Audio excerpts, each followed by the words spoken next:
નમસ્કાર, જય હિન્દ દોસ્તો. હું બ્રિજરાજ સોલંકી, આમ આદમી પાર્ટી ગુજરાત પ્રદેશ યુવા પ્રમુખ. મિત્રો, આજે ભાવનગરના આંગણે જ્યારે દેશના વડાપ્રધાન નરેન્દ્ર મોદી સાહેબ પધાર્યા હતા ત્યારે આમ આદમી પાર્ટીથી ભયભીત થઈને, ડરીને આમ આદમી પાર્ટીના કાર્યકર્તાઓને નજર કેદ કરવાનું કાર્ય આ ભ્રષ્ટ ભાજપની સરકારે કર્યું છે. વહેલી સવારે 3 વાગે મારા ઘરે 15 થી 20 LCBના પોલીસ જવાનો આવે છે.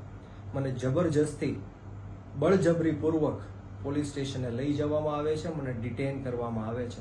આ લોકશાહીની હત્યા છે. સંવિધાનના લીરે લીરા ઉડી રહ્યા છે.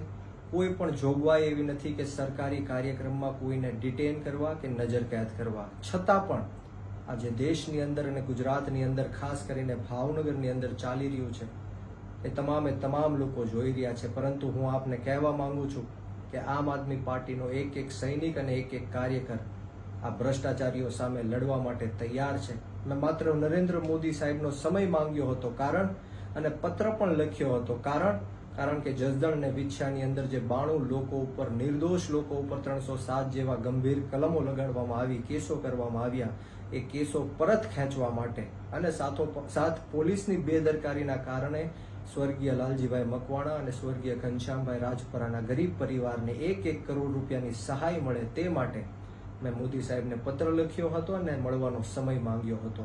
10 કરતાં પણ વધારે આમ આદમી પાર્ટીના નેતાઓને અને કાર્યકર્તાઓને ડિટેન કરવામાં આવ્યા હતા.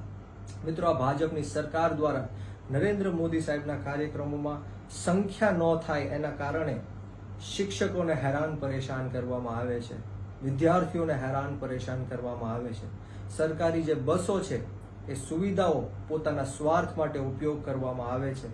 ગુજરાતના લોકો ત્રાહિમામ પુકારી ચૂક્યા છે. હવે ગુજરાતની જનતા જાગી ગઈ છે, એમની આત્મા જાગી ગઈ છે અને આવનારા દિવસોમાં ગુજરાતની જનતા વિસાવદરવાળી કરવાની છે અને આ દેશની જનતા 100% નેપાળવાળી પણ કરવાની છે. ત્યારે આપ સૌને એટલી જ આશા અને અપેક્ષા સાથે કે આપણે સૌ સાથે મળીને આ ભ્રષ્ટાચારીને નિસ્ત નાબૂદ કરીએ અને જે જનતાના ટેક્સના પૈસે આ હજારો કરોડો રૂપિયાના તાઇફાઓ કરે છે, મોટા ડોમ બાંધીને, મોટા બેનરો, પોસ્ટરો લગાવીને જે જનતાના ટેક્સના પૈસે ખર્ચે છે, એમના ટેક્સના પૈસા લીલા લહેર કરે છે, આપણે સૌ આ બાબતે જાગૃત થઈએ અને આવનારા દિવસોમાં જે રીતના સમગ્ર ભાવનગર સિટીએ જોયું કે રાતોરાત જે વર્ષોથી કામો પેન્ડિંગ હતા, 5-5, 10-10 વર્ષોથી કામો જે પેન્ડિંગ હતા એ રાતોરાત થઈ ગયા.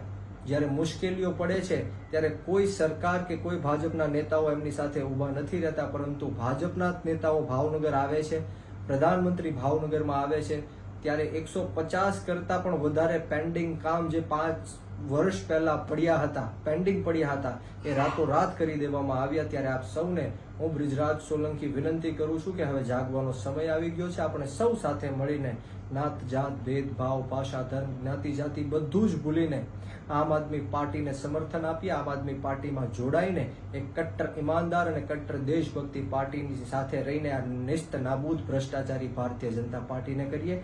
જય હિન્દ, જય ભારત.